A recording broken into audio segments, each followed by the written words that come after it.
Hey there, I'm Count Vargelon, and this is Tales from the Golden Age. Do-do-dee-do-do-dee-do. I can't afford a theme song yet. Anyway, for our first installment, I offer the cutest monster ever devised by man or beast. This is an adventure of Fawcett Comics character IBIS the Invincible, an Egyptian wizard/prince who, along with his wife, the Princess Taya, winds up in the present day for some reason. Maybe we'll get to their origin another time.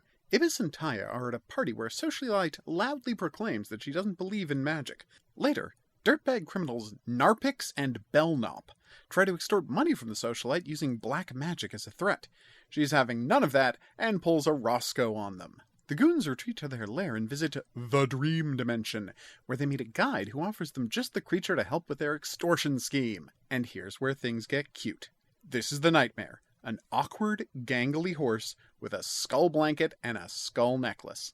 They bring it to the socialite's apartment where it gazes at her with its characteristic dull stare, then chases her looking like a happy puppy running after a frisbee. The socialite gets to a phone and dials IBIS, who flies there immediately, makes a whip appear out of nowhere, and then spends the next 5 hours beating the poor horse into submission until it flees at the break of dawn. The socialite elects to skip town on the next train, but Narpix and Belknap are also aboard, and they summon the Nightmare again.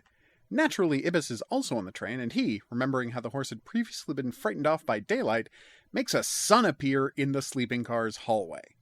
This would seem to have been beyond the artist's ability to depict, however, so they cut straight to the Nightmare jumping out a window. Later, the socialite takes a trip to the beach, where once again Belknap and Narpix arrive to ruin her fun. IBIS shows up almost immediately, and neither side bothers with magic this time. IBIS just beats them up. After a night of dancing, the socialite returns home to discover the Nightmare waiting for her. Honestly, it's like she's running scared from a panda at this point. The socialite is so traumatized by the lovable mare clomping along behind her that she's ready to throw herself into the sea.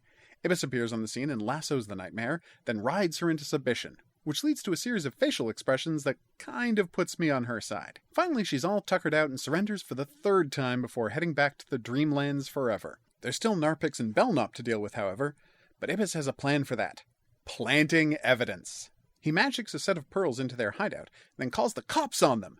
Belknap and Narpix decide to escape into the Dreamlands, where the Nightmare is retired to convalesce. But rather than safety there, they find that the skeletal guide is as sick of their nonsense as everyone else, and he enslaves them. That's the end of IBIS Meets the Nightmare. I hope you enjoyed this trip back to the golden age of comics, and be sure to keep watch for more delightful absurdity soon.